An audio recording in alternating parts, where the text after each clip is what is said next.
जिस गली में जय भीम नाम गुजे,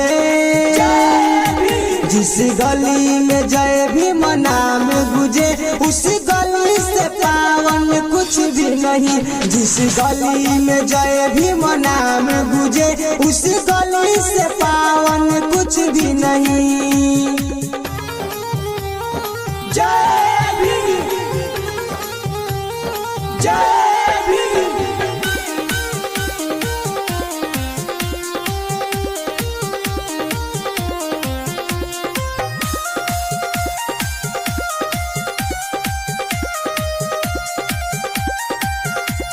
हलचल जब हो जाता है तब नीला भगावा लह जाता है। जो इस रंग में रंग जाता है वह कभी नहीं घबराता है।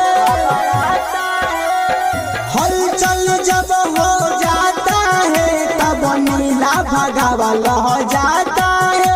जो इस रंग में रंग जाता है वह कभी नहीं घबराता।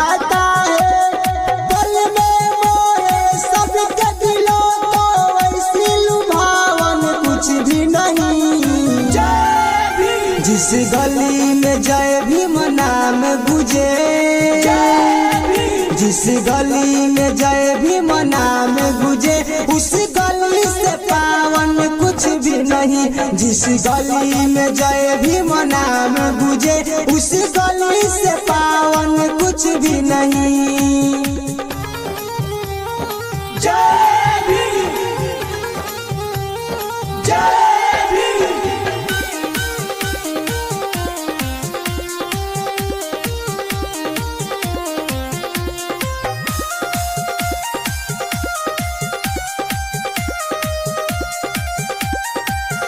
इस नाम में इतनी शक्ति है, सुनते भक्तों की भक्ति है। सूरज संदेश जयकार बोले, सम्राट विजय लेके झंडा डोले, झंडा डोले। इस नाम में इतनी शक्ति है, सुनते भक्तों की भक्ति है। सूरज संदेश जयकार बोले, सम्राट विजय लेके झंडा डोले। जय जय बोले सब लोग डोले, इनका जैसा कोई भी नहीं। जिस गली में जय भीम नाम गुजे, जिस गली में जय भीम नाम गुजे, उस गली से पावन कुछ भी नहीं। जिस गली में जय भीम नाम गुजे, उस गली से पावन कुछ भी नहीं। दिया रिकॉर्डिंग स्टूडियो मोहम्मदपुर।